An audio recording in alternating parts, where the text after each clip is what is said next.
श्री कृष्ण अर्जुन को ऐसा क्यों कहते हैं कि उनके विकराल रूप को अर्जुन से पूर्व किसी ने नहीं देखा? कि अर्जुन ने देखा कौरवों की ओर और उसको जीते जागते लोग नहीं दिखाई दिए, उसने कहा लाशें हैं। ऐसा नहीं कि उसे लाशें वास्तव में दिख रही हैं कि दुर्योधन की जांघ टूटी हुई है और वो पड़ा हुआ है और अर्जुन ने कहा देखा मैंने पहले ही देख लिया कि ये मरने वाला है। ऐसा कुछ नहीं हो गया है। उसको ये बात समझ में आ गई कि ये लाशें ही हैं, ये भी लाशें हैं, ये भी लाशें हैं, सब लाशें हैं, सब सीधे सीधे जा रहे हैं कृष्ण के मुंह में। इसी तरीके से अर्जुन ने देखा तो खूब था कि ऋषि मुनि वंदना करते हैं, पूजा करते हैं, स्तुति करते हैं, यज्ञ करते हैं। किसकी करते हैं अनायास उसको समझ में आ गया। बोले अब मुझे समझ में आया कि वो किसकी स्तुति कर रहे हैं, अब मुझे दिखाई दे रहा है। जैसे अंग्रेजी में कहते हैं ना, नाउ आई कैन सी। कोई आपको कुछ समझाता है तो आप तुरंत क्या बोलते हो? आई सी।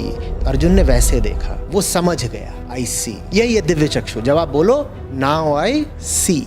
और कृष्ण कहते हैं कि देखो बेटा, समझ में आना इतना आसान नहीं है। कोई बिरला ही होता है जिसे समझ में आता है। तुझे भी तब समझ में आया है जब आधी से ज्यादा गीता बीत चुकी है, और तब भी समझ में पूरी तरह आ नहीं रहा था तुमको। बहुत मेहनत कर रहा हूँ, तरह तरह के प्रमाण और तर्क दे रहा हूँ, तब तुम्हें समझ में आया है। तो ये जान लो कि कोई बिरला होता है जिसे समझ में आता है। यहाँ तक कह देते हैं अर्जुन से कि अर्जुन तुम पहले हो जिसको ये सब दिखाई दे रहा है, अन्यथा कोई देख नहीं पाता। और तुम्हें भी दिखाई क्यों दे रहा है? क्योंकि बेटा देह धर के साक्षात होके तुम्हारे सामने आया हूँ। पिछले 20-40 साल से तुम्हारे साथ साथ घूम रहा हूँ, और अभी यहाँ कुरुक्षेत्र में भी तुम पर ज्ञान वर्षा कर रहा हूँ, तब जाकर के समझ में आया है। जब बताओ इतनी मेहनत करने से तुम्हें समझ में आया है, तो बाकी लोगों को कैसे समझ में आ जाएगा? तो कह रहे हैं कि और किसी को समझ में भी नहीं आता। जिसके साथ रहता हूँ, जिसको दिन रात समझाता हूँ, उसी को समझ में आता है। अर्जुन ने भी बात मानी, बोले मुझे बिल्कुल समझ में आ रहा है। आपकी कृपा से ही मुझे ये दिव्य चक्षु मिले हैं, जिनके कारण मैं आपका तात्विक रूप देख पा रहा हूँ।